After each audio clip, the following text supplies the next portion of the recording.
श्रीमद्भगवद गीता अध्याय 4 श्लोक 38-38।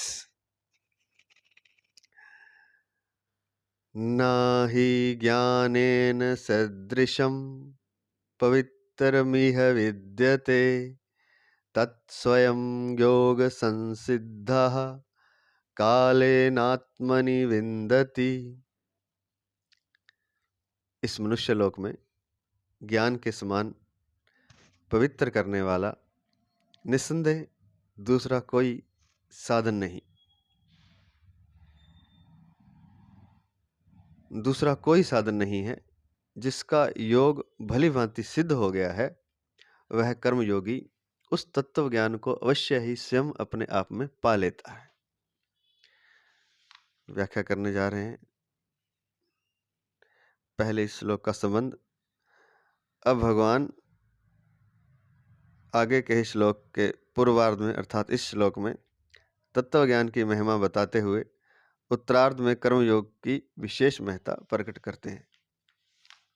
तो पहली लाइन में तत्व ज्ञान की महिमा और दूसरी लाइन में कर्मयोग की विशेष महत्ता प्रकट करते हैं।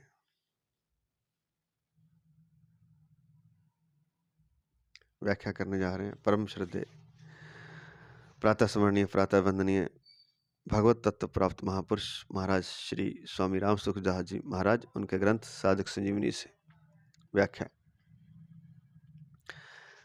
न ही ज्ञानेन सदृशम पवित्रमिह विद्यते। यहाँ यह पद मनुष्य लोक का वाचक है, क्योंकि सब की सब पवित्रता इस मनुष्य लोक में ही प्राप्त की जाती है।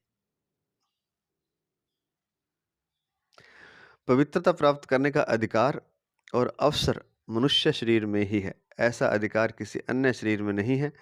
अलग अलग लोकों के अधिकार भी मनुष्य लोक से ही मिलते हैं। तो मनुष्य लोग कह सकते हैं लॉन्चिंग पैड है। यहाँ से रॉकेट उड़ाया जाएगा, या कहें हवाई जहाज का रनवे है। कहीं भी जाना है किसी भी लोक में तो इस मनुष्य शरीर से ही संभव है। कर्म का अधिकार केवल मनुष्य शरीर में ही है, पशु पक्षियों में भी नहीं है, वृक्षों आदि में भी नहीं है, और देव शरीरों में भी नहीं है। तो मनुष्य शरीर की इतनी महिमा है।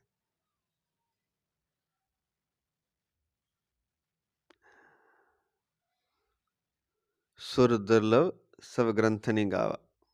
सब ग्रंथों ने कहा है कि मनुष्य शरीर देवताओं को भी दुर्लभ है। उसका कारण यही है कि जो आप मुक्ति का उपाय करना चाहते हैं या अन्य लोकों में जाना चाहते हैं, वह मनुष्य शरीर में ही संभव है।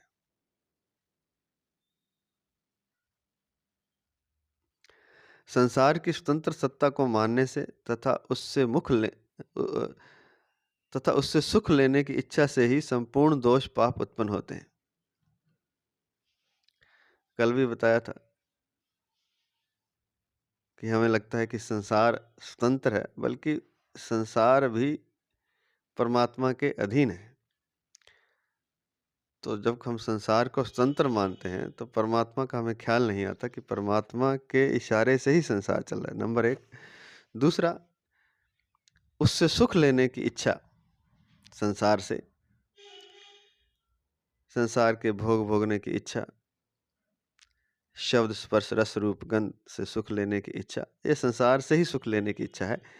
इसी इच्छा से ही संपूर्ण दोष और पाप उत्पन्न होते हैं। गीता तीसरे अध्याय का 37वां श्लोक। तत्व ज्ञान होने पर जब संसार की स्वतंत्र सत्ता ही नहीं रहती, तब संपूर्ण पापों का सर्वथा नाश हो जाता है। तत्व ज्ञान हो जाता है जब उसे पता चल जाता है कि संसार स्वतंत्र नहीं है, बल्कि परमात्मा के हाथ में उसकी डोर है। परमात्मा जैसे संसार को चलाते हैं वैसा चलता है।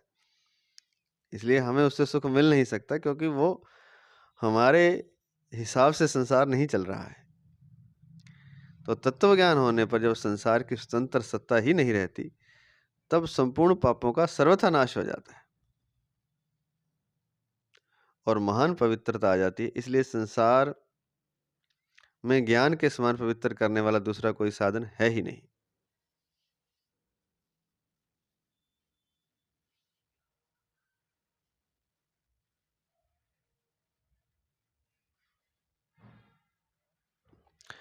संसार में यज्ञ, दान, तप, पूजा, व्रत, उपवास, जप, ध्यान, प्राणायाम आदि जितने साधन हैं तथा गंगा, यमुना, गोदावरी आदि जितने तीर्थ हैं, वे सभी मनुष्य के पापों का नाश करके उसे पवित्र करने वाले हैं।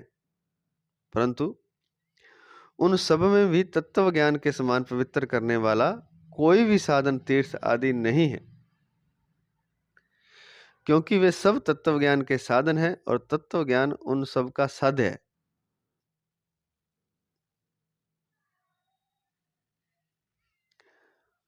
तो जो भी बताया है, तीर्थ आदि भी और यज्ञ, दान, पूजा, व्रत, उपवास, ध्यान, प्राणायाम,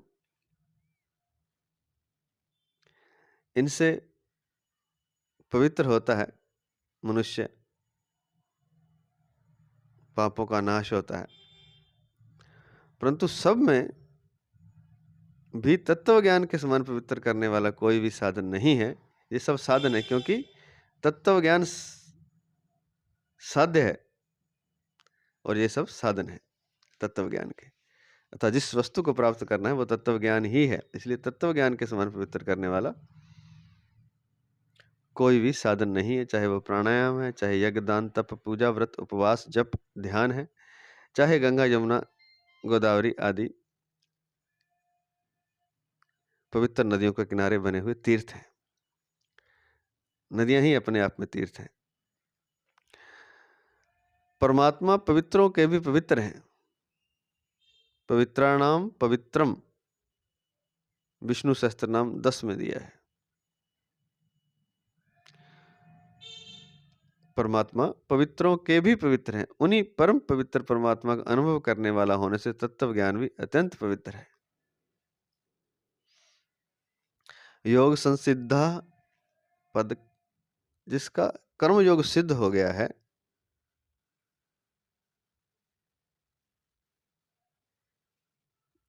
अर्थात कर्म योग का अनुष्ठान सांगोपांग पूर्ण हो गया है, उस महापुरुष को यहाँ योग संसिद्धा कहा गया है। 6 अध्याय के 4 श्लोक में उसी को योगारूढ़ा कहा गया है। योगारूढ़ होना कर्म योग की अंतिम अवस्था है। योगारूढ़ होते ही तत्वबोध हो जाता है। तत्वबोध हो जाने पर संसार से सर्वथा संबंध विच्छेद हो जाता है। कर्मयोग की मुख्य बात है अपना कुछ भी न मानकर संपूर्ण कर्म संसार के हित के लिए करना, अपने लिए कुछ भी ना करना। ऐसा करने पर सामग्री और क्रिया शक्ति दोनों का प्रवाह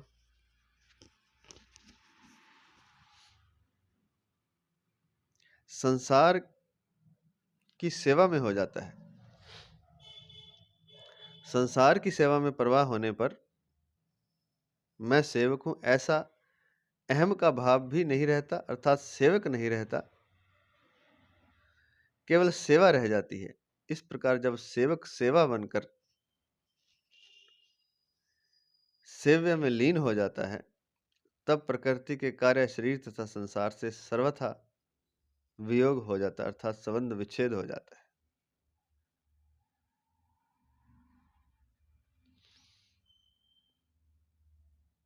वियोग होने पर संसार की स्वतंत्र सत्ता नहीं रह जाती, केवल क्रिया रह जाती है। इसी को योग की संसिद्धि अर्थात सम्यक सिद्धि कहते हैं।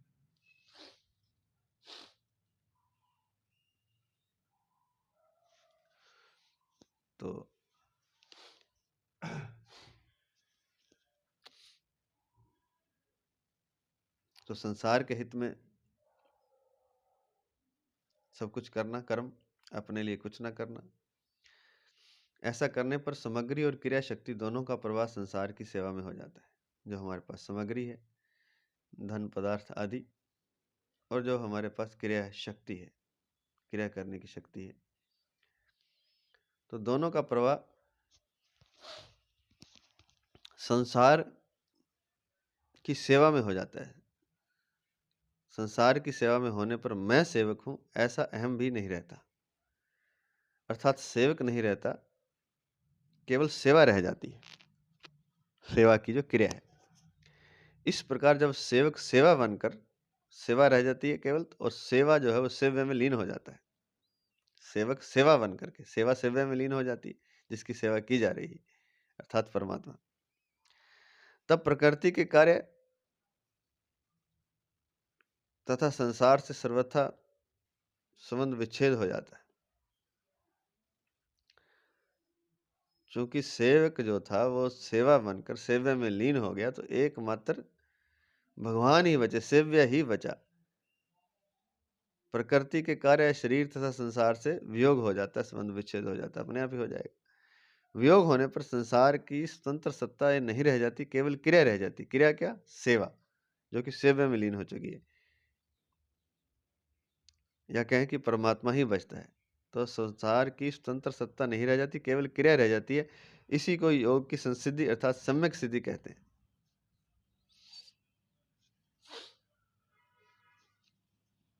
तो ये सम्यक सिद्धि हो गई जब वो सेवक सेवा बनकर सेव्य में लीन हो जाता है, तो केवल मात्र परमात्मा रह जाता है। प्रकृति के कार्य शरीर तथा संसार से सर्वथा वियोग हो जाता है, संबंध विच्छेद हो जाता है, संसार की सत्ता ही नहीं रहती, केवल क्रिया रह जाती है, सेवा की क्रिया, वही परमात्मा है। इसी को योग की संसिद्धि अर्थात सम्यक सिद्धि कहते हैं, अर्थात जिसका कर्मयोग भली भांति सिद्ध हो गया है। कर्म और फल की शक्ति से ही योग का अनुभव नहीं होता। वास्तव में कर्मों और पदार्थों से संबंध विच्छेद स्वतः सिद्ध है, कारण कि कर्म और पदार्थ तो अनित्य अर्थात आदि अंत वाले हैं और अपना स्वरूप नित्य है। अनित्य कर्मों से नित्य स्वरूप को क्या मिल सकता है? इसलिए स्वरूप को कर्मों के द्वारा कुछ नहीं पाना है। यह कर्म विज्ञान है, यह विज्ञान है कर्म का। क्या? कि अनित्य कर्मों से नित्य स्वरूप को क्या मिल सकता है, इसलिए स्वरूप को कर्मों के द्वारा कुछ नहीं पाना है। कर्म विज्ञान का अनुभव होने पर कर्म फल से भी संबंध विच्छेद हो जाता है, अर्थात कर्मजन्य सुख लेने की आसक्ति सर्वथा मिट जाती है, जिसके मिटते ही परमात्मा के साथ अपने स्वाभाविक नित्य संबंध का अनुभव हो जाता है, जो योग विज्ञान है। योग विज्ञान का अनुभव होना ही योग की संसिद्धि है। कर्म विज्ञान का अनुभव होने पर कर्म फल से भी संबंध विच्छेद हो जाता है। इसको थोड़ा समझते हैं कि कर्म में आसक्ति और फल में आसक्ति से ही योग का अनुभव नहीं होता, यही बाधा है। फल क्या है? फल भोगासक्ति, कर्म से कुछ फल चाहते हैं, उसका भोग करना चाहते हैं, वो कल वाली बात ही है। यहाँ अलग अलग तरीकों से समझा रहे हैं महाराज जी। कर्म और फल की आसक्ति से ही योग का अनुभव नहीं होता। और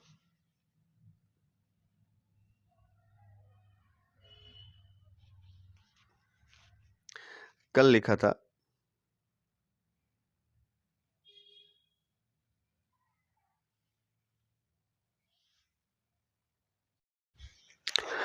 प्रकृति के कार्य शरीर और संसार के संबंध से ही संपूर्ण पाप होते हैं।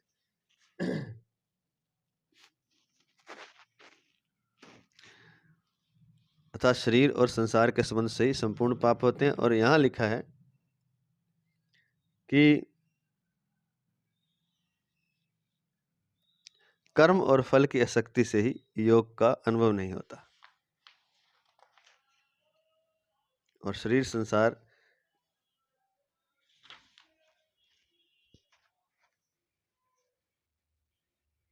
प्रकृति के कार्य शरीर और संसार के संबंध से ही संपूर्ण पाप होते हैं। तो शरीर और संसार के संबंध से पाप होते हैं, अर्थात शरीर और संसार के संबंध से ही कर्म और फल में हम आसक्त होते हैं। क्योंकि जो कर्म और फल हम करेंगे वो शरीर और संसार से ही तो करेंगे, फल की इच्छा या कर्म जो भी करेंगे, इसलिए योग का अनुभव नहीं होता। योग का अनुभव नहीं होता, क्योंकि पाप अर्थात परमात्मा से विमुख होना, योग से विमुख होना, वो शरीर संसार के कारण होता है, या कहें कर्म और फल की शक्ति से ही योग का अनुभव नहीं होता। वास्तव में महाराज जी कहते हैं, कर्मों और पदार्थों से संबंध विच्छेद स्वतः सिद्ध है। ये पहले से ही संबंध है नहीं हमारा। कारण बताया है कि कर्म और पदार्थ तो अनित्य हैं और हमारा स्वरूप नित्य है। तो जो नित्य स्वरूप है उसको अनित्य वस्तु, व्यक्ति, पदार्थ आदि से क्या मिल सकता है? अनित्य कर्मों से नित्य स्वरूप को क्या मिल सकता है, ये समझने की बात है।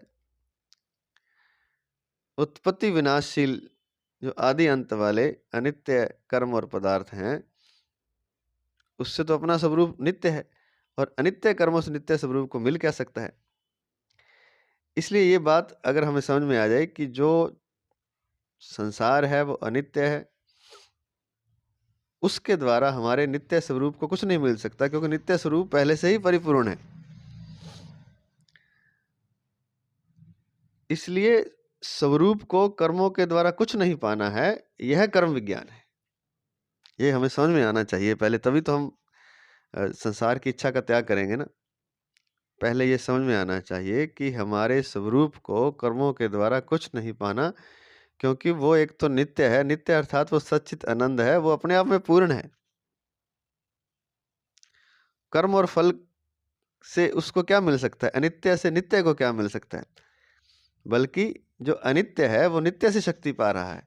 जैसे कहा कि संसार की स्वतंत्र सत्ता नहीं है, वो नित्य से ही, परमात्मा से ही, हमारे स्वरूप से ही संसार चल रहा है। जो परमात्मा का स्वरूप है हमारे भीतर, या कहें हम परमात्मा ही हैं, अगर वो अनुभव हो जाए तो उसी से तो सारा संसार चल रहा है।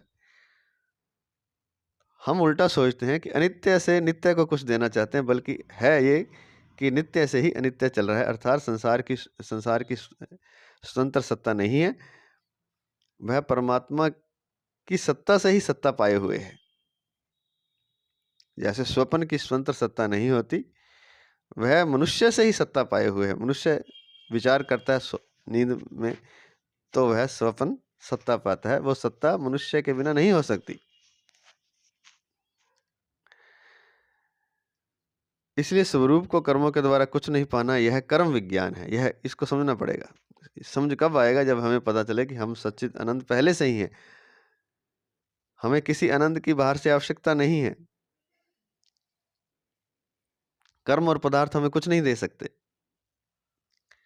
ये कर्म विज्ञान है कि अपने स्वरूप को कर्मों के द्वारा कुछ नहीं पाना। कर्म विज्ञान का अनुभव होने पर कर्म फल से भी संबंध विच्छेद हो जाता, हो ही जाएगा, वो अपने आप ही हो जाएगा, क्योंकि जो हम पाना चाहते हैं वो तो हमारे में पहले से है, तो फल हमें चाहिए क्यों?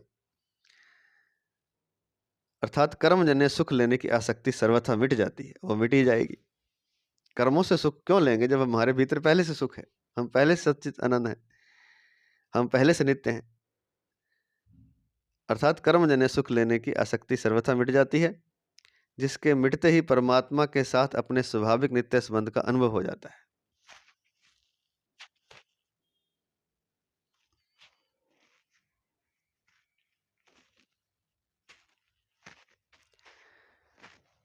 कर्मजन्य सुख लेने की आसक्ति सर्वथा मिट जाती है, जिसके मिटते ही परमात्मा के साथ अपने स्वाभाविक नित्य संबंध का अनुभव हो जाता है।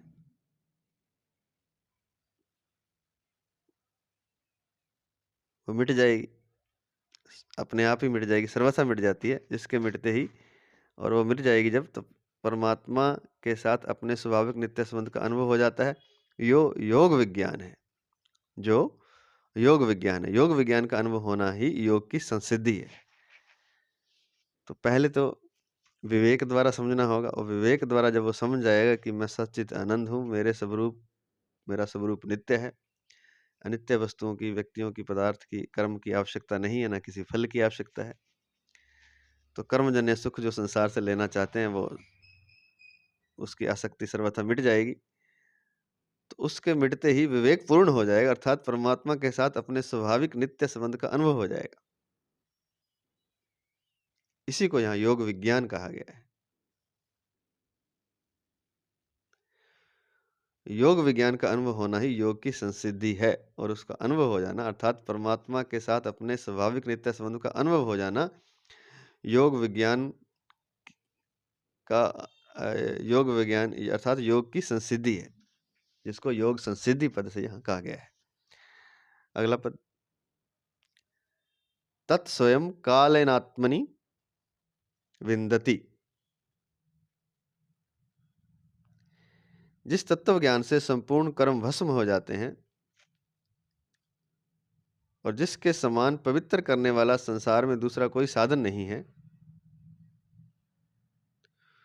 उसी तत्व ज्ञान को कर्म योगी योग संसिद्ध होने पर दूसरे किसी साधन के बिना स्वयं अपने आप में ही तत्काल प्राप्त कर लेता है।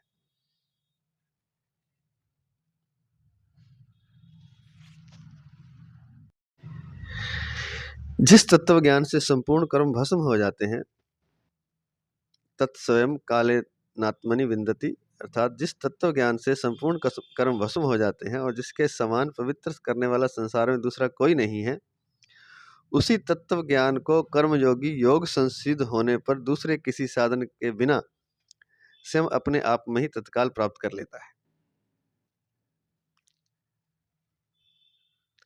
तो जिस तत्व ज्ञान की यहाँ बात हो रही है कि जिससे संपूर्ण कर्म भस्म हो जाते हैं और जिसके समान पवित्र करने वाला संसार में कोई दूसरा साधन नहीं है, यहाँ तक कह दिया कि यज्ञ, दान, तप, पूजा, व्रत, उपवास, जप, ध्यान, प्राणायाम, गंगा जगना आदि तीर्थों का भी नाम दे दिया कि उस तत्व ज्ञान के समान पवित्र करने वाला संसार में दूसरा कोई नहीं। उसी तत्व ज्ञान को जो कर्मयोगी है वो योग संसिद्ध होने पर दूसरे किसी साधन के बिना स्वयं अपने आप में ही तत्काल प्राप्त कर लेता है।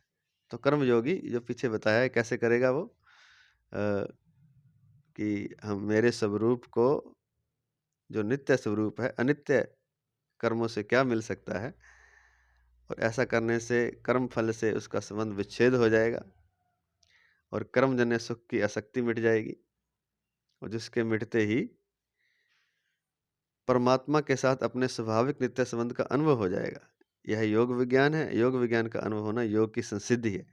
तो यह कर्मयोगी की संसिद्धि है, अर्थात ज्ञान को, उसी तत्व ज्ञान को कर्मयोगी योग संसिद्ध होने पर दूसरे किसी साधन के बिना, तो दूसरे किसी साधन की आवश्यकता नहीं है, स्वयं अपने आप में तत्काल प्राप्त कर लेता है। जिस तत्व ज्ञान की बात की जा रही है वो कर्मयोगी भी प्राप्त कर लेता है। उसका अभी पीछे हम बता चुके हैं, दोबारा फिर बता चुके हैं कैसे होता है वो।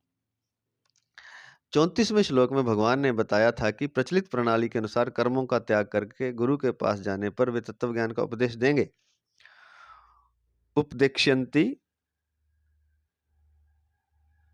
ते ज्ञानम, किंतु गुरु तो उपदेश दे देंगे पर उससे तत्व ज्ञान हो ही जाएगा ऐसा निश्चित नहीं है।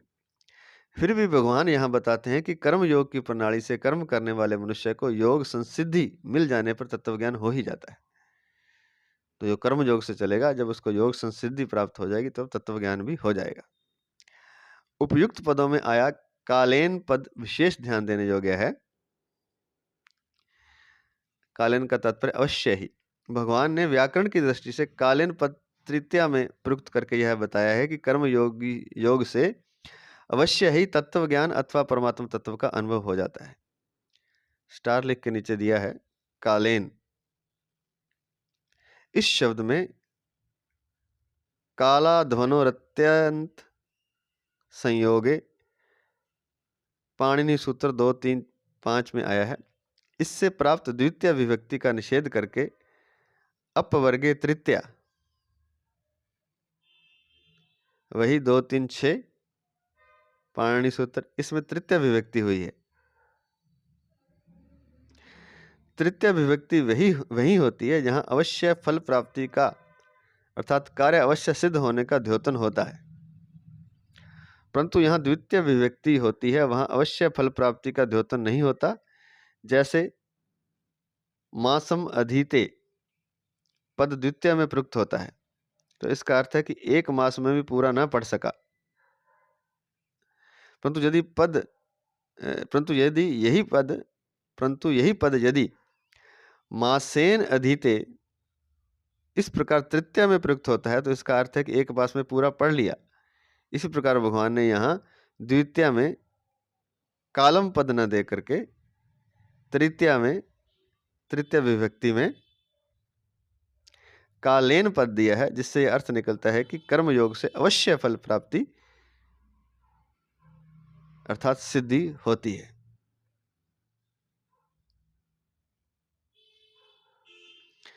तो यह व्याकरण की बातें हैं, हमने पढ़ दिया। कोई व्याकरण वाला हो तो उसे समझ में आ जाएगा। उपयुक्त पद में आया कालेन पद विशेष ध्यान देने योग्य है। भगवान ने व्याकरण की दृष्टि से कालेन पद तृतीया में प्रयुक्त करके यह बताया है कि कर्म योग से अवश्य ही तत्व ज्ञान अथवा परमात्मा तत्व का अनुभव हो जाता है। अगला पद है स्वयं।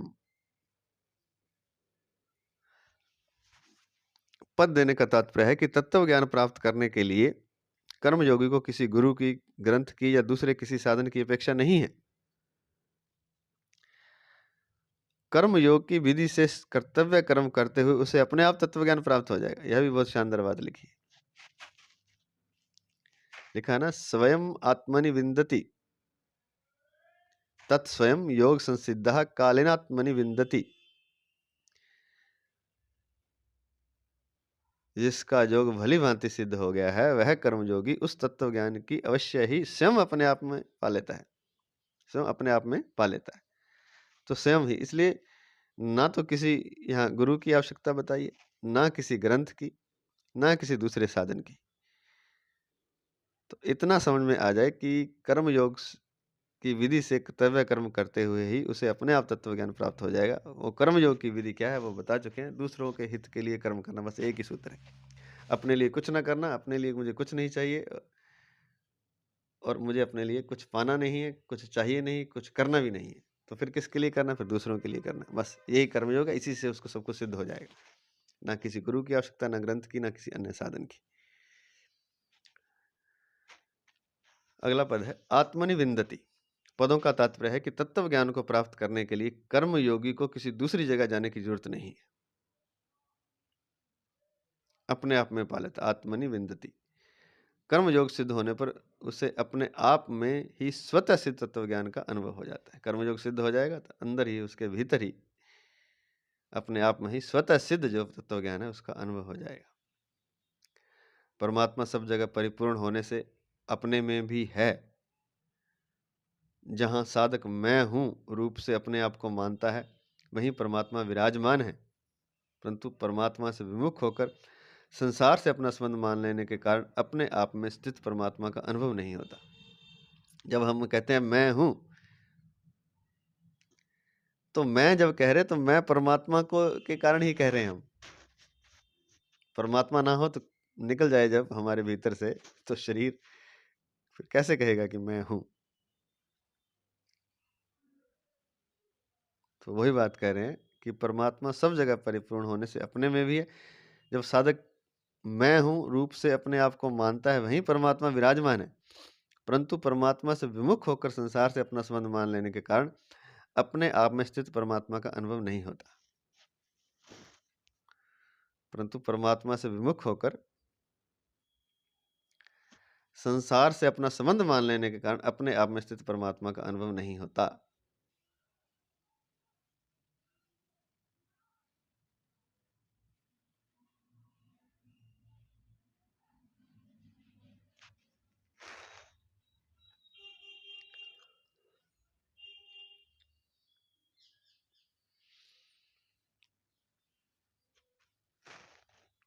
हम परमात्मा से विमुख हैं, इसलिए उस जो मैं हूँ के अंदर परमात्मा है उसका अनुभव हमें नहीं होता।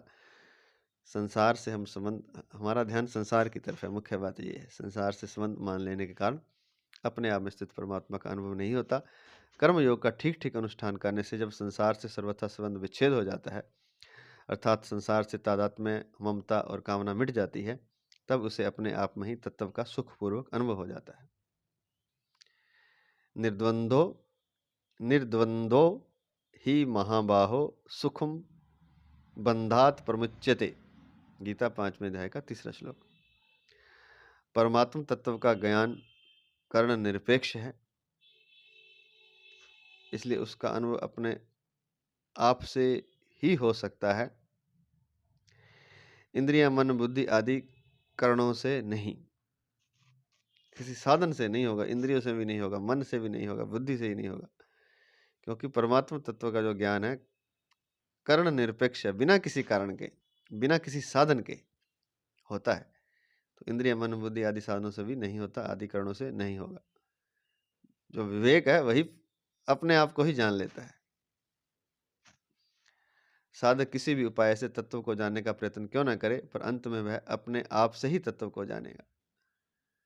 श्रवण मनन आदि साधन तत्व ज्ञान प्राप्त करने में असंभावना, विपरीत भावना आदि ज्ञान की बाधाओं को दूर करने वाले परंपरागत साधन माने जा सकते हैं, पर वास्तविक बोध अपने आप से ही होता है।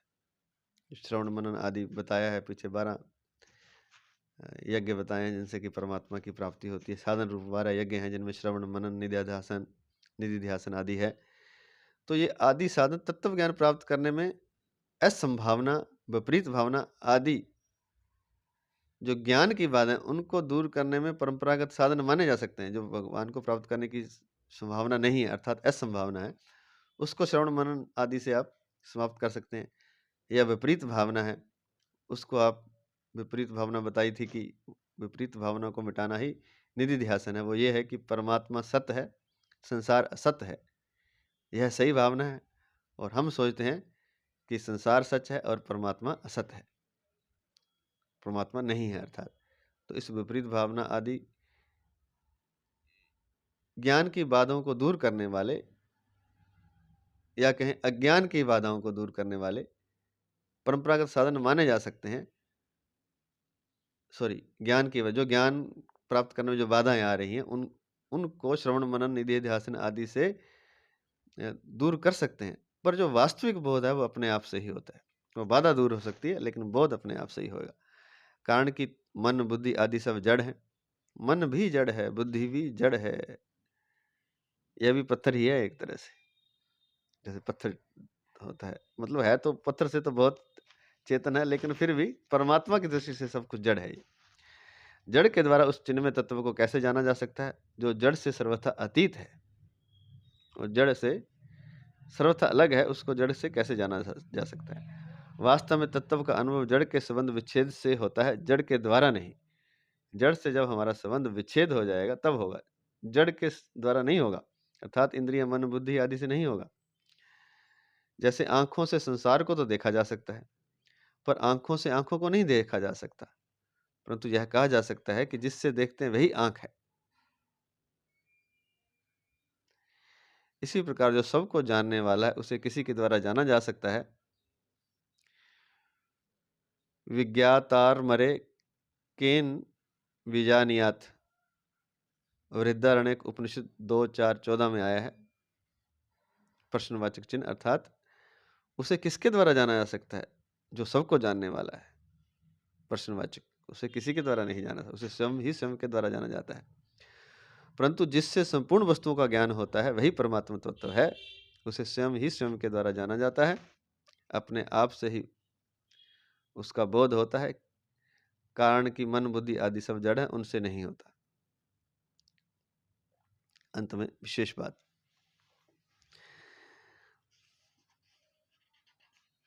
इस अध्याय के 33वें से 37वें श्लोक तक भगवान ने ज्ञान की जो प्रशंसा की है उससे ज्ञान योग की विशेष महिमा झलकती है, परंतु वास्तव में उसे ज्ञान योग की ही महिमा मान लेना उचित प्रतीत नहीं होता।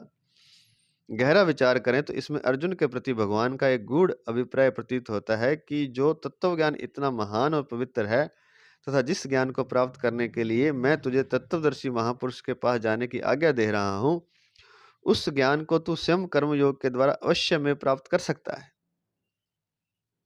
तत्स्वयं योग संसिद्धि ही कालेनात्मनि विंदति। गीता 4th अध्याय का 38वां श्लोक जो अभी हम कर रहे हैं। कहने का तात्पर्य यह है कि जो ज्ञान प्राप्ति है वो कर्मयोग के द्वारा तुझे मिल जाएगी। वह जिसका योग भली भांति सिद्ध हो गया है वह कर्मयोगी उस तत्व ज्ञान को अवश्य ही स्वयं अपने आप में पा लेता है। इस प्रकार ज्ञान योग की प्रशंसा के ये श्लोक वास्तव में प्रकारांतर से कर्म योग की ही विशेषता महिमा बताने के लिए हैं। भगवान का अभिप्राय यह नहीं था कि अर्जुन ज्ञानियों के पास जाकर ज्ञान प्राप्त करे। भगवान का अभिप्राय यह था कि जो ज्ञान इतनी दुर्लभता से ज्ञानियों के पास रहकर उनकी सेवा करके और विनय पूर्वक प्रश्नोत्तर करके तथा उसके अनुसार श्रवण मनन और निधि ध्यासन करके प्राप्त करेगा, वही ज्ञान तुझे कर्म योग की विधि से प्राप्त कर्तव्य कर्म अर्थात युद्ध का पालन करने से भी प्राप्त हो जाएगा। जिस तत्व ज्ञान के लिए मैंने तत्वदर्शी महापुरुषों के पास जाने की प्रेरणा की है, वह तत्व ज्ञान प्राप्त हो ही जाएगा। यह निश्चित नहीं है, क्योंकि जिस पुरुष के पास जाओगे वह तत्वदर्शी ही है, इसका क्या पता, और उस महापुरुष के प्रति श्रद्धा की कमी भी रह सकती है। दूसरी बात, इस प्रक्रिया में पहले संपूर्ण प्राणियों को अपने में देखेगा और उसके बाद संपूर्ण प्राणियों को एक परमात्मा में देखेगा। गीता चौथे अध्याय का 35वां श्लोक जो हम कर चुके हैं। इस प्रकार ज्ञान प्राप्त करने की इस प्रक्रिया में संशय तथा विलंब की संभावना है, परंतु कर्मयोग के द्वारा अन्य पुरुष की अपेक्षा के बिना अवश्यमेव और तत्काल उस ज्ञान तत्व का अनुभव हो जाता है। इसलिए मैं तेरे लिए कर्मयोग को ही ठीक समझता हूँ, अतः तुम्हें प्रचलित प्रणाली के ज्ञान का उपदेश मैं नहीं दूंगा। कहने का तात्पर्य यह है कि कर्म योग को भी यहाँ पर ज्ञान योग की तो बात कर रहे हैं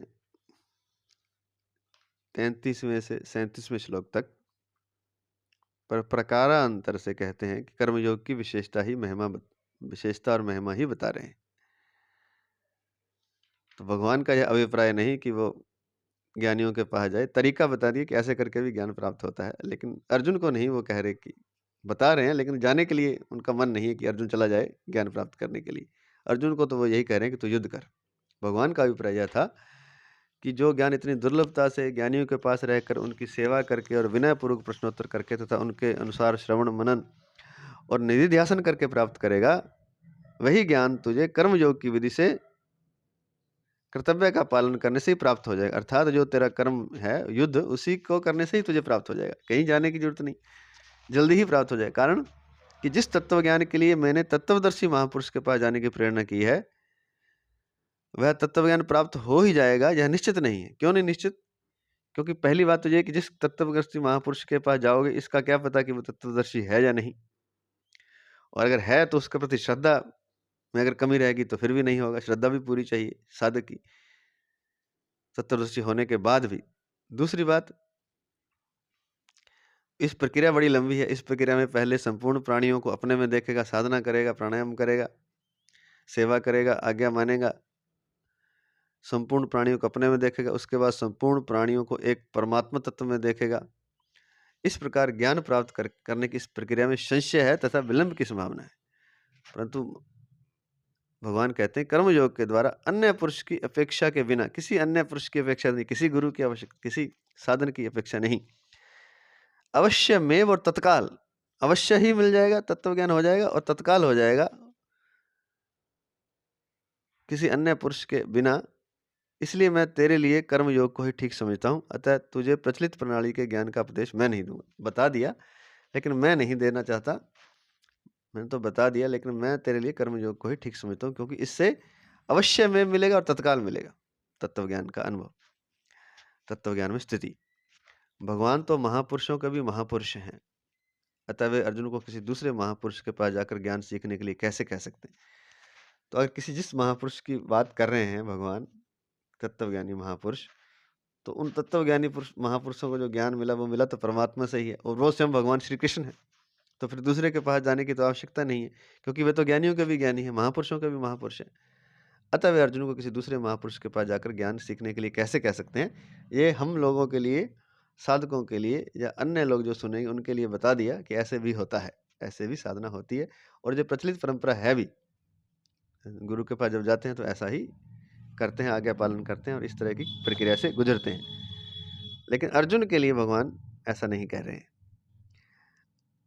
आगे इसी अध्याय के 41वें श्लोक में भगवान ने कर्म योग की प्रशंसा करके 42वें श्लोक में अर्जुन को समता में स्थित होकर युद्ध करने की स्पष्ट रूप से आज्ञा दी है। कहने का तात्पर्य कर्म योग को ही वे अर्जुन को देना चाहते हैं। कर्मयोग की रीति से ही अर्जुन से युद्ध करवाकर अर्जुन को मुक्त करना चाहते हैं। परिशिष्ट भाव। पवित्र में अपवित्रता संसार के संबंध से आती है। तत्व ज्ञान होने पर जब संसार का अत्यंत अभाव हो जाता है तब अपवित्रता रहने का प्रश्न ही पैदा नहीं होता। इसलिए ज्ञान में किंचन मात्र भी अपवित्रता, जड़ता, विकार नहीं है।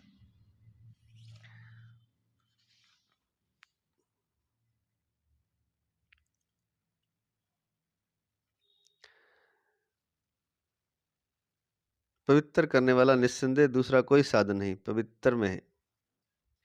पवित्रम इह, पवित्रम इह, पवित्रम ही। तो पवित्र करने वाला ज्ञान के समान दूसरा कोई साधन नहीं। तो कहते हैं कि जो अपवित्रता आती है वो संसार के संबंध से ही आती है। जब वस्तुओं से, व्यक्तियों से, पदार्थों से या कहें विषयों से संबंध होता है तभी अपवित्रता आती है। तत्व ज्ञान होने पर संसार का अत्यंत अभाव हो जाता है, तब अपवित्रता रहने का प्रश्न ही नहीं पैदा होता, क्योंकि संसार, पदार्थ, वस्तु, व्यक्ति सब मिट जाते हैं, विषय भी मिट जाते हैं एक तरह से। इसलिए ज्ञान में किंचन मात्र भी अपवित्रता, जड़ता और विकार नहीं है। यह पद लोक का वाचक है। तात्पर्य है कि तत्व ज्ञान लौकिक है जबकि परमात्मा ज्ञान अलौकिक है। तो पवित्रम यह से बना है ना, पवित्रम ही। तो पवित्रम से है पवित्र करने वाला, और यह से निस्संदेह दूसरा कोई नहीं इस मनुष्य लोक, यह इस मनुष्य लोक में। तो यह पद लोक का वाचक है। तात्पर्य है कि तत्व ज्ञान लौकिक है जबकि परमात्मा ज्ञान अलौकिक है।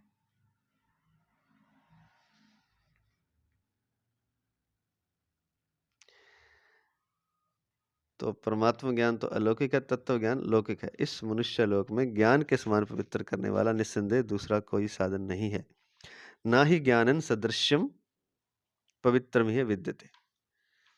तो यह श्लोक पूरा हुआ।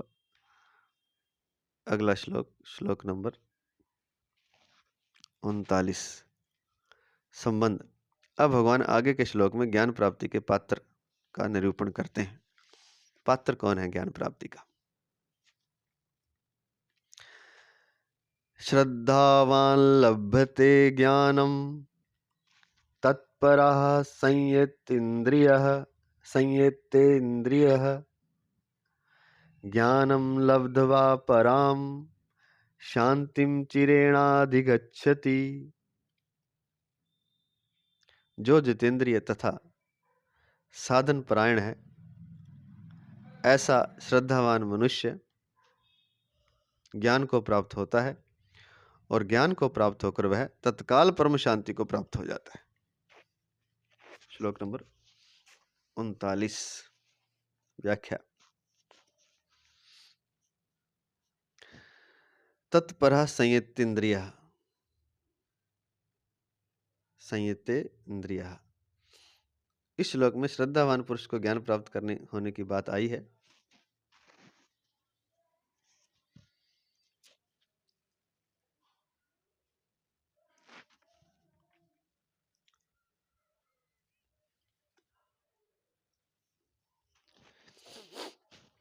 इस श्लोक में श्रद्धावान पुरुष को ज्ञान प्राप्त होने की बात आई है। अपने में श्रद्धा कम होने पर भी मनुष्य भूल से अपने को अधिक श्रद्धा वाला मान सकता है। इसलिए भगवान ने श्रद्धा की पहचान के लिए दो विशेषण दिए हैं, संयतेन्द्रियः और तत्परः।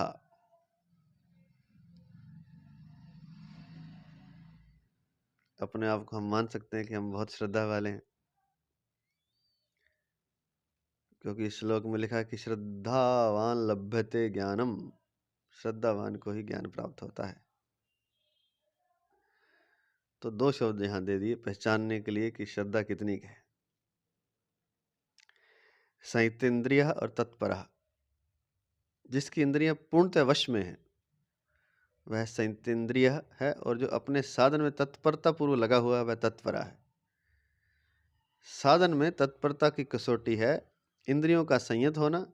अगर इंद्रियां संयत नहीं हैं और विषय भोगों की तरफ जाती हैं तो साधन परायणता में कमी समझनी चाहिए। तो अभी तत्पर नहीं है पूरा। तत्पर तभी होगा जब इंद्रियां विषय भोग की ओर नहीं जाएंगी। श्रद्धावान लभ्यते ज्ञानम। परमात्मा में, महापुरुषों में, धर्म में और शास्त्रों में प्रत्यक्ष की तरह आदर पूर्वक विश्वास होना श्रद्धा कहलाती है। जैसे वो प्रत्यक्ष ही है। शास्त्र प्रत्यक्ष भगवान है, परमात्मा प्रत्यक्ष भगवान है, महापुरुष प्रत्यक्ष भगवान, धर्म भी प्रत्यक्ष भगवान है। जब तक परमात्मा तत्व का अनुभव ना हो तब तक परमात्मा में प्रत्यक्ष से भी बढ़कर विश्वास होना चाहिए।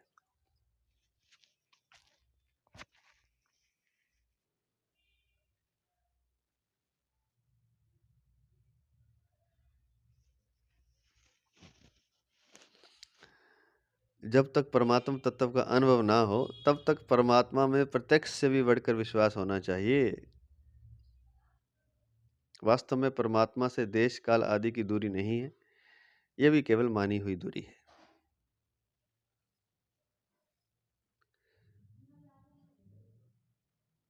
दूरी मानने के कारण ही परमात्मा सर्वत्र विद्यमान रहते हुए भी अनुभव में नहीं आ रहे हैं। इसलिए परमात्मा अपने में है ऐसा मान लेने का नाम ही श्रद्धा है। परमात्मा कहीं दूरी थोड़ी है, कहीं देश काल, ऐसा थोड़ी कि पहले द्वापर में थे, त्रेता में थे, अब नहीं है, या केवल मथुरा काशी आदि तीर्थों में ही है, अयोध्या आदि में, ऐसा थोड़ी है। किसी देश काल के बंधन में नहीं है परमात्मा। ये दूरी जो हमने मान रखी है ये केवल मानी हुई है। इसलिए परमात्मा सर्वत्र विद्यमान होते हुए भी अनुभव में नहीं आ रहे। श्रद्धा फिर कैसे होगी? परमात्मा अपने में है ऐसा मान लें और प्रत्यक्ष से भी बढ़कर श्रद्धा करें, तो ये श्रद्धा है। परमात्मा अपने में है ऐसा मान लेने का नाम ही श्रद्धा है। कैसा भी व्यक्ति क्यों ना हो, कैसा ही व्यक्ति क्यों ना हो, अगर वह एकमात्र परमात्मा को प्राप्त करना चाहता है और परमात्मा अपने में है ऐसी श्रद्धा वाला है, तो उसे अवश्य परमात्मा तत्व का ज्ञान हो जाता है। कैसा ही व्यक्ति क्यों ना हो, अगर वह एकमात्र परमात्मा को प्राप्त करना चाहता है और परमात्मा अपने में है ऐसी श्रद्धा वाला है, तो उसे अवश्य परमात्मा तत्व का ज्ञान हो जाता है।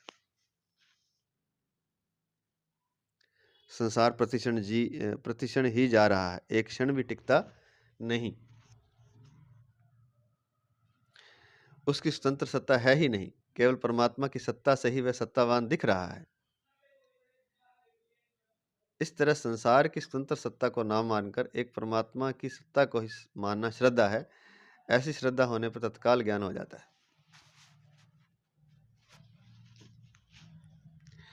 जब तक इंद्रियां संयत ना हो, साधन में तत्परता ना हो, जब तक श्रद्धा में कमी समझनी चाहिए। अगर इंद्रियां विषयों की ओर भाग रही हैं, वही बताया है, संयतेंद्रिय जब तक नहीं है और तत्पर तब तक हो नहीं सकता वो, क्योंकि इंद्रियां उसे भगा के ले जाएंगी विषयों की ओर और साधन छूट जाएगा। भजन ध्यान जो कीर्तन आदि वो करता है उसमें बाधा आ जाएगी। तो जब तक इंद्रियां संयत ना हो और साधन में तत्परता ना हो तब तक श्रद्धा में कमी समझनी चाहिए। यदि इंद्रियां विषयों की तरफ जाती हैं तो साधन में तत्परता नहीं आती। साधन में तत्परता ना होने से दूसरे की परायणता, दूसरे का आदर होता है, फिर दूसरे की शरण जाना पड़ेगा आपको। दूसरे का आदर होता है साधन में तत्परता ना होने से। जब तक साधन परायणता नहीं होती तब तक श्रद्धा भी पूरी नहीं होती। तो साधन में एकदम रुचि पूरी हो जाए, साधन के प्राण हो जाए, जैसे कि जो निरंतर नाम जप कर रहा है, निरंतर लगा हुआ है, उसको क्या आवश्यकता है किसी दूसरे की प्राणता की, दूसरे की आदर की? साधन प्राणता जब पूरी है तब श्रद्धा भी पूरी हो जाएगी। जो कि यहाँ लिखा है कि जब तक साधन प्राणता नहीं होती तब तक श्रद्धा भी पूरी नहीं होती। श्रद्धा पूरी न होने के कारण ही तत्व के अनुभव में देरी लगती है, नहीं तो नित्य प्राप्त तत्व के अनुभव में देरी का कारण है ही नहीं। श्रद्धा पूरी न होने के कारण ही तत्व के अनुभव में देरी लगती है, नहीं तो नित्य प्राप्त तत्व के अनुभव में देरी का कारण है ही नहीं। श्रद्धा की कमी होती है। जैसे जैसे श्रद्धा पूर्ण होती है, जिस दिन पूर्ण हो जाती है उस दिन अनुभव हो जाता है, क्योंकि नित्य प्राप्त है, उसमें देरी का कारण है ही नहीं। इसी अध्याय के 34वें श्लोक में भगवान ने गुरु के पास जाकर विधि पूर्वक ज्ञान प्राप्त करने की प्रणाली का वर्णन करते हुए 3 साधन बताए: प्रणिपात, परिप्रश्न और सेवा। यहाँ भगवान ने ज्ञान प्राप्त करने का एक साधन बताया है, श्रद्धा। वहाँ 3 साधन बताए 34वें श्लोक में इसी अध्याय के, और 39वें श्लोक में एक ही साधन बता रहे हैं, श्रद्धा। 34वें श्लोक में आया था प्रणिपातेन परिप्रश्नेन सेव्या। प्रणिपातेन अर्थात उनको साष्टांग दंडवत प्रणाम करने से, सेव्या उनकी सेवा करने से, परिप्रश्नन और सरलता पूर्वक प्रश्न करने से। तद्विद्धि प्रणिपातेन परिप्रश्नेन सेव्या। उस तत्व ज्ञान को तत्वदर्शी ज्ञानी महापुरुष, विद्धि अर्थात तत्वज्ञानी, तत्विद्धि से बना तद्विद्धि अर्थात उस तत्व ज्ञान को तत्वदर्शी ज्ञानी महापुरुष के पास जाकर प्रणिपातेन परिप्रश्नेन सेव्या, उनको साष्टांग दंडवत प्रणाम करने से, उनकी सेवा करने से और सरलता पूर्वक प्रश्न करने से ज्ञान प्राप्त होता है। तो वहां तो ये 3 बातें कही थी, प्रणिपातेन परिप्रश्नेन सेव्या, जिसको कि प्रणिपात, परिप्रश्न और सेवा यहाँ लिखा गया है। लेकिन यहाँ 39वें श्लोक में एक ही साधन बताया, श्रद्धा। 34वें श्लोक में उपदेक्षन्ति पद से गुरु के द्वारा केवल ज्ञान उपदेश करने की बात आई है। उपदेश से ज्ञान प्राप्त हो जाएगा ऐसी बात वहां नहीं आई। ज्ञान गुरु दे देगा, लेकिन ज्ञान प्राप्त हो जाएगा यह बात नहीं है। तो वो ज्ञान प्राप्त कैसे होगा? वो श्रद्धा से होगा। परंतु इस श्लोक में लभते पद से ज्ञान प्राप्त होने की बात आई है। तात्पर्य यह है कि 34वें श्लोक में कहे साधनों से ज्ञान प्राप्त हो जाएगा ऐसा निश्चित नहीं है। अर्थात प्रणिपात, परिप्रश्नेन और सेवा, साष्टांग दंडवत करने से, सरलता से प्रश्न करने से, सेवा करने से ज्ञान तो गुरु दे देंगे, लेकिन ज्ञान प्राप्त हो जाएगा ऐसा पक्का नहीं है, ऐसा निश्चित नहीं है। परंतु इस श्लोक में कहे साधन से निश्चित रूप से ज्ञान प्राप्त हो जाता है। कारण यह है कि 34वें श्लोक में कहे साधन बहिरंग होने से, कपट भाव से तथा साधारण भाव से भी किए जा सकते हैं। अब दंडवत तो भावना तो भी कर सकता है, प्रश्न भी कर सकता है, ऊपर से मीठा बने अंदर से कड़वा रहे, सेवा भी झूठी मूठी कर सकता है। तो ये साधन बहिरंग है और कपट भाव से तथा साधारण भाव से भी किए जा सकते हैं। परंतु इस श्लोक में कहा साधन अंतरंग होने से, कपट भाव से तथा साधारण भाव से नहीं किया जा सकता। अगर श्रद्धा होगी तो फिर कपट और साधारण भाव नहीं रहेगा। गीता 17वें अध्याय का 3रा श्लोक। इसलिए ज्ञान की प्राप्ति में श्रद्धा मुख्य है। तो जो प्रणिपातेन, परिप्रश्नेन और सेव्या जो आया है, ये तीनों में श्रद्धा होनी जरूरी है। तब वो जो गुरु ज्ञान देगा, तब वो गुरु का ज्ञान भीतर स्थित होगा या उसका अनुभव होगा, नहीं तो नहीं हो पाएगा। क्योंकि ये प्रश्न करना और झुकना और सेवा करना, यह कपट भाव से या बिल्कुल बिना भाव के साधारण भाव से किया जा सकता है, श्रद्धा के बिना भी किया जा सकता है। इसलिए ज्ञान की प्राप्ति में श्रद्धा मुख्य है। ऐसा एक तत्व या बोध है जिसका अनुभव मेरे को हो सकता है और अभी हो सकता है, यही वास्तव में श्रद्धा है। ये श्रद्धा है कि अभी हो सकता है, ऐसा कोई तत्व है, ऐसा कोई बोध है, ऐसा कोई विवेक है, उसका अनुभव मेरे को हो सकता है, ये श्रद्धा है। और अभी हो सकता है, ये दोनों बातें। परमात्मा का अनुभव मेरे को हो सकता है और अभी हो सकता है, ये श्रद्धा। अगर ये मान जाए मनुष्य, तो ये श्रद्धा है।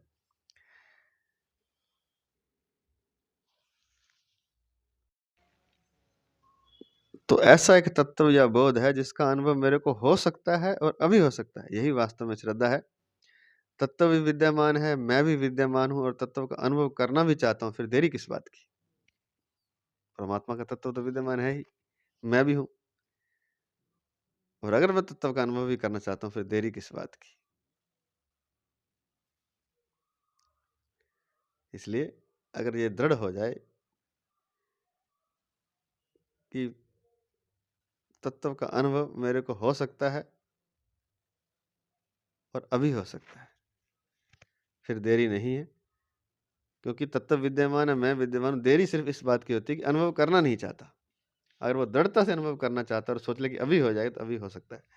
ऐसा महाराज जी बता रहे हैं। विशेष बात अंत में दिया है महाराज जी ने। बड़े आश्चर्य की बात है कि जो नित्य निरंतर विद्यमान रहता है वह तो प्रिय नहीं लगता, और जो नित्य निरंतर ही बदल रहा है, वह जा रहा है, वह संसार प्रिय लगता है। बड़े आश्चर्य की बात है। इसमें कारण यही है कि जिस संसार की एक क्षण भी स्थिति नहीं है, जो निरंतर ही अभाव में जा रहा है, उसे हम स्थायी मान लेते हैं। स्थायी मानने के कारण ही उससे स्थायी सुख लेना चाहते हैं, जो सर्वथा असंभव है। सुख मिलेगा तो उससे अस्थायी ही मिलेगा, क्षण भर का ही मिलेगा, क्योंकि वह निरंतर बदल रहा है। पर हम उसके स्थायी मानते हैं, स्थायी मानने के कारण ही उससे स्थायी सुख लेना चाहते हैं, जो सर्वथा असंभव है। सुख लेने के लिए हम संसार में अपनापन कर लेते हैं, जो किसी भी काल में अपना नहीं। अपनी वस्तु वही है जो हमसे कभी अलग नहीं होती और जिससे हम कभी अलग नहीं होते।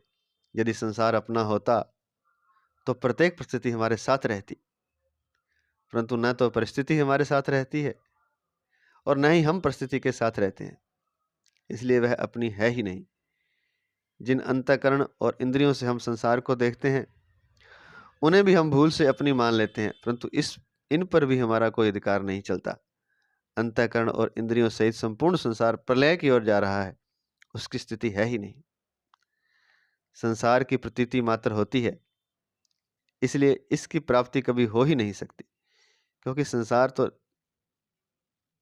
सिनेमा हॉल में चलने वाली पर्दे पर फिल्म की तरह है, जिसकी प्रतीति हो रही है। संसार की तो प्रतीति मात्र है, इसलिए उसकी प्राप्ति कभी हो नहीं सकती। अब सिनेमा में जो स्त्री दिखाई दे रही है, जो पुरुष दिखाई दे रहा है, वो मिल सकता है क्या आपको पर्दे से? पर्दे पर उसकी मात्र चित्र है, मात्र प्रतीति है, वो नहीं मिल सकता।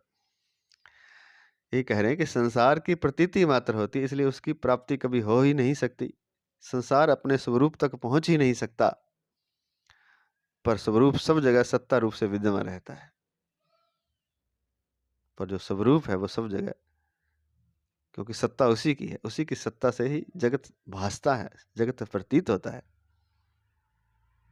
पर स्वरूप सब जगह सत्ता रूप से विद्यमान रहता है। संसार का स्वतंत्र अस्तित्व नहीं है, पर अपना अस्तित्व नित्य निरंतर रहता है, और जो मेरा होना है वह नित्य निरंतर रहता है। स्वरूप का अर्थात अपने होनेपन का प्रत्यक्ष अनुभव होता है। स्वरूप अपरिवर्तनशील है। यदि वह परिवर्तनशील होता तो संसार के परिवर्तन को कौन देखता? दोनों ही परिवर्तन वाले होते तो परिवर्तन को कैसे देखता? एक चीज अपरिवर्तनशील है, जो मेरा स्वरूप है, इसलिए तो संसार के होने वाले परिवर्तन को मैं देख रहा हूं। हमें जैसे संसार के निरंतर परिवर्तन और अभाव का अनुभव होता है, ऐसे अपने परिवर्तन और अभाव का अनुभव कभी नहीं होता। ऐसा होने पर भी परिवर्तनशील शरीर के साथ अपने को मिलाकर उसके परिवर्तन को भूल से अपना परिवर्तन मान लेते हैं। शरीर के साथ संबंध मानकर शरीर की अवस्था को अपनी अवस्था मान लेते हैं। हम मानते हैं ना कि शरीर, मैं बूढ़ा हो रहा हूँ। मैं नहीं बूढ़ा हो रहा, मेरा शरीर बूढ़ा हो रहा है। मैं जब बोल देते हैं, और हम मानते ही हैं, ऐसा बोले हम कुछ भी, ऐसे भी बोल रहे हैं मेरा शरीर बूढ़ा हो रहा है, तो भी हम मानते तो शरीर को ही हैं भीतर से। हाँ, ऐसा पूरा अनुभव हो जाए कि मेरा शरीर बूढ़ा हो रहा है, मेरा शरीर जवान हो रहा है, मेरा शरीर मर रहा है, मेरा शरीर मुझसे अलग हो रहा है, तो हम अशरीरी में स्थित हो सकते हैं, अपने स्वरूप में स्थित हैं। पर हम परिवर्तनशील शरीर के साथ अपने को मिलाकर उसके परिवर्तन को भूल से अपना परिवर्तन मान लेते हैं। शरीर के साथ संबंध मानकर शरीर की अवस्था को अपनी अवस्था मान लेते हैं। विचार करें कि यदि शरीर की अवस्था के साथ हम एक होते, तो अवस्था के चले जाने पर हम भी चले गए होते। इससे सिद्ध होता है कि जाने वाली अवस्था दूसरी है और हम दूसरे हैं। अगर बालकपन जो शरीर की अवस्था है, उसके साथ हम एक होते, तो जैसे ही बालकपन जाता तो हम भी चले जाते। जैसे ही जवानी जाती तो हम भी चले जाते, लेकिन हम रहते हैं। हम बालकपन, जवानी और बुढ़ापे को देखते रहते हैं। तो इन अवस्थाओं के चले जाने पर हम भी चले गए होते। इससे सिद्ध होता है कि जाने वाली अवस्था दूसरी है और हम दूसरे हैं। इस प्रकार के अपने नित्य सिद्ध स्वरूप का अनुभव होना ज्ञान है। ये ज्ञान है। अगर ये दृढ़ता से हो जाए तो ये ज्ञान है, यही है ज्ञान। इस प्रकार के अपने नित्य सिद्ध स्वरूप का अनुभव होना। अभी उस स्वरूप का अनुभव नहीं, हम कह तो देते हैं कि मैं बूढ़ा हो रहा हूँ, मेरा शरीर जवान हुआ, बालक हुआ, फिर बूढ़ा हुआ, लेकिन वो जो अपना नित्य सिद्ध स्वरूप है उसका ज्ञान नहीं है अभी। अगर ऐसा दृढ़ निश्चय हो जाए तो इस प्रकार अपने नित्य सिद्ध स्वरूप का अनुभव होना ज्ञान है। दूसरी बात, इस 39वें श्लोक में लभते पद आया है, जिसका तात्पर्य है जिस वस्तु का निर्माण नहीं होता ऐसी नित्य सिद्ध वस्तु की प्राप्ति। जिस वस्तु का निर्माण होता है, अर्थात जो वस्तु पहले नहीं होती प्रस्तुत बनाई जाती है, उस वस्तु को प्राप्ति को लभते नहीं कह सकते। लभते नहीं कह सकते।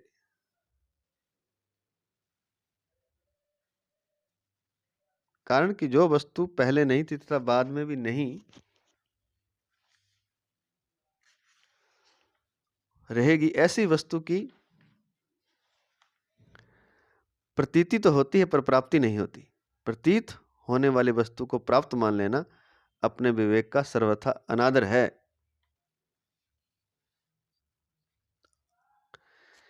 जो संसार की उत्पत्ति के पहले भी रहता है, संसार की स्थिति में भी रहता है, उत्पन्न होकर होने वाली स्थिति में भी रहता है, और संसार के नष्ट होने के बाद भी रहता है, वह तत्व है। नाम से कहा जाता है, और है की प्रतीति को ही लभते कहते हैं।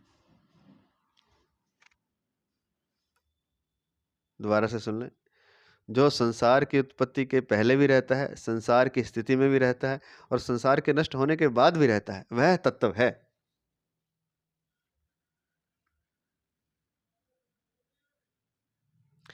वह तत्व है नाम से कहा जाता है जो है हमेशा, और है की प्राप्ति को लभते कहते हैं। उसी को लभते कह रहे हैं जो हमेशा से है, क्योंकि जो पहले नहीं है बाद में नहीं, उसको लभते कह ही नहीं सकते।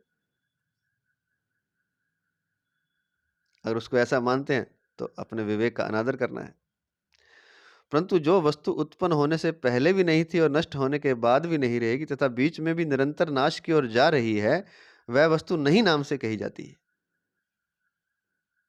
जैसे हमारा शरीर पहले नहीं था, एक दिन फिर नहीं, बीच में भी ये निरंतर बुढ़ापे की ओर जा रहा है,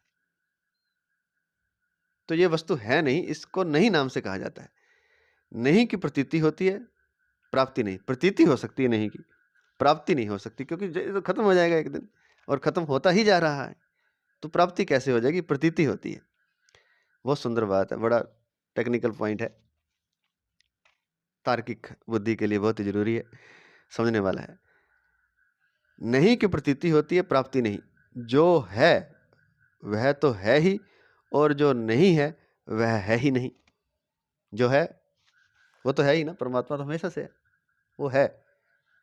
और जो नहीं है, जिसकी प्रतीति हो रही है, वो कभी भी नहीं है। अभी दिखाई दे रहा है तो भी वो निरंतर नहीं हो रहा है। नहीं को नहीं रूप से मानते हुए है को है रूप से मान लेना श्रद्धा है। ये श्रद्धा है कि जो नहीं है उसी को नहीं रूप से मान लें, और है को है रूप से मान लेना श्रद्धा है, जिससे नित्य सिद्ध ज्ञान की प्राप्ति हो जाती है। बस इतनी सी बात से ही ज्ञान प्राप्त हो जाएगा। इसी को यहाँ कहा श्रद्धावान लभ्यते ज्ञानम। लभ्यते नहीं, लभते ज्ञानम। श्रद्धावान को ज्ञान की प्राप्ति हो जाती है। और श्रद्धा कैसे बनेगी? कि नहीं को नहीं रूप से मान लेना और है को है रूप से मान लेना, जिससे नित्य सिद्ध, यही श्रद्धा है। नहीं को नहीं रूप से मानते हुए है को है रूप से मान लेना श्रद्धा है, जिससे नित्य सिद्ध ज्ञान की प्राप्ति हो जाती है। श्रद्धावान लभते ज्ञानम। ज्ञानम लब्ध्वा पराम शांतिम चिरेणाधिगच्छति। 9वें अध्याय के 3रे श्लोक में भगवान ने निषेध मुख से कहा है कि श्रद्धा रहित पुरुष मेरे को प्राप्त न होकर जन्म मरण रूप संसार चक्र में घूमते रहते हैं। उसी बात को यहाँ विधि मुख से कहा है, अर्थात वो तो नकार में कहा, ये हाँ में कहा है। उसी बात को यहाँ विधि मुख से कहा है कि श्रद्धावान पुरुष परम शांति को प्राप्त हो जाता है, अर्थात मेरे को प्राप्त होकर जन्म मरण रूप संसार चक्र से छूट जाता है।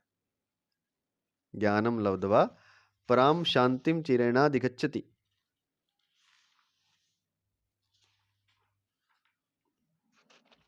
ज्ञान को प्राप्त श्रद्धावान मनुष्य ज्ञान को प्राप्त होता है। ज्ञान को प्राप्त होकर वह तत्काल परम शांति को प्राप्त हो जाता है। ज्ञानम लब्ध्वा पराम शांतिम चिरेणाधिगच्छति। ज्ञान को प्राप्त हो तत्काल परम शांति को प्राप्त हो जाता है, अर्थात मेरे को प्राप्त होकर जन्म मरण रूप संसार चक्र से छूट जाता है।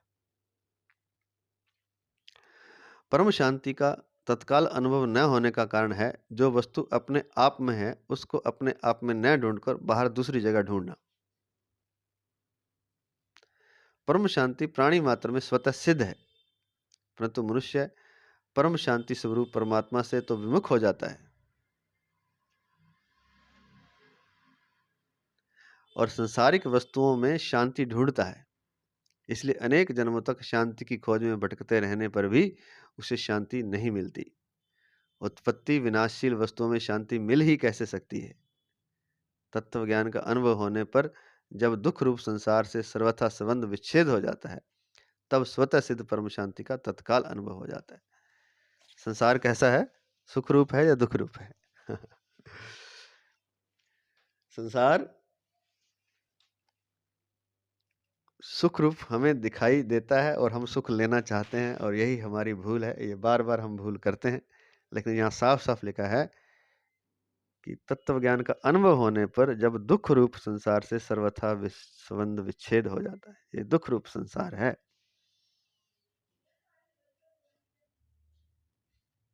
और इस दुख रूप संसार से छुटकारा तभी होगा जब तत्व ज्ञान होता है। तत्व ज्ञान का अनुभव होने पर दुख रूप संसार से सर्वथा संबंध विच्छेद हो जाता है, तब स्वतः सिद्ध परम शांति का तत्काल अनुभव हो जाता है। परिशिष्ट भाव 2 लाइनों में, श्रद्धावान लभते ज्ञानम। श्रद्धा, विश्वास और विवेक की आवश्यकता सभी साधकों के लिए है। हाँ, कर्म योग और ज्ञान योग में विवेक की मुख्यता है और भक्ति योग में श्रद्धा विश्वास की मुख्यता है। कर्म योग और ज्ञान योग में विवेक से भी काम चल जाएगा। दूसरों के हित के लिए आप कर्म करेंगे, वो कर्म योग, और ज्ञान योग में आप देख लेंगे शरीर अलग है, उसमें विवेक की आवश्यकता है, लेकिन भक्ति योग में श्रद्धा विश्वास की मुख्यता है। चाहिए तो कर्मयोग ज्ञान योग में भी श्रद्धा विश्वास है, लेकिन कम भी होगा, थोड़ा चल जाएगा। लेकिन भक्ति योग में श्रद्धा विश्वास की मुख्यता है। आरंभ में तत्व ज्ञान है, ऐसी श्रद्धा होगी तभी साधक उसकी प्राप्ति के लिए साधन करेगा। आरंभ में ही जैसी साधना शुरू की, तत्व ज्ञान है ऐसी श्रद्धा होगी जब, तभी साधक उसकी प्राप्ति के लिए साधन करेगा, अर्थात प्रयास करेगा। आज इतना ही। जय श्री कृष्ण, जय श्री कृष्ण, जय श्री कृष्ण। राधे राधे। हरे कृष्ण राधे राधे।